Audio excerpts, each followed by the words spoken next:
అందరికీ నమస్కారం అండి. ఈరోజు నేను ఓటు హక్కు వినియోగించుకోవడం జరిగింది. మరి ఎక్కడ చూసినా కూడా ఉదయం నుంచి కూడా లాంగ్ క్యూస్, చాలా పెద్ద క్యూలు, మహిళలు కానీ పురుషులు కానీ మరి ప్రజాస్వామ్య పద్ధతిలో పాల్గొని ప్రజల కొరకు రేపు ఏర్పడే ప్రభుత్వాన్ని కసితో ఓటు వేసి గెలిపించాలని చెప్పి వాళ్ళు కనబడతా ఉంది. కాబట్టి తప్పకుండా ప్రజలందరూ కూడా ఏకపక్షంగా తెలుగుదేశం పార్టీకి వేయాలని చెప్పి కొత్త నిశ్చయంతో కనబడుతుంది నాకు.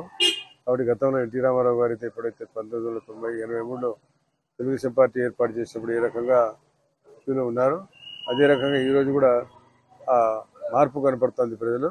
కాబట్టి తెలుగుదేశం పార్టీ గెలవడం సాధ్యం.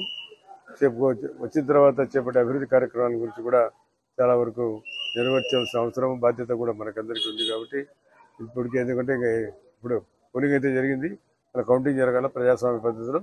మన విజయం భరించిన తర్వాత మిగతా కార్యక్రమాల గురించి, సంక్షేమ కార్యక్రమాల గురించి, చంద్రబాబు ఓటు ఎందుకు వేయాలనే విషయాన్ని గురించి ఇప్పుడు పోటీకి జరుగుతూ ఉంది. జగన్కి ఎందుకు వేయకూడదు అనేది కాదు, చంద్రబాబు అవసరం ఏముంది, నెసిటీ ఏముంది రాష్ట్రానికి అని ముఖ్యంగా ప్రజలు తీర్పు ఇవ్వబోతున్నారు. రేపు ఈ ఎన్నికలు ఇప్పుడు జరగబోయే ఎన్నికల్లో తప్పకుండా చంద్రబాబు వైపు ప్రజలు ఉన్నారు, తెలుగుదేశం పార్టీ వైపు ప్రజలు ఉన్నారు. కాబట్టి తప్పకుండా తెలుగుదేశం పార్టీని గెలిపిస్తారని ఆశిస్తూ నాకు ఈ అవకాశం కలిగించిన నంద్యాల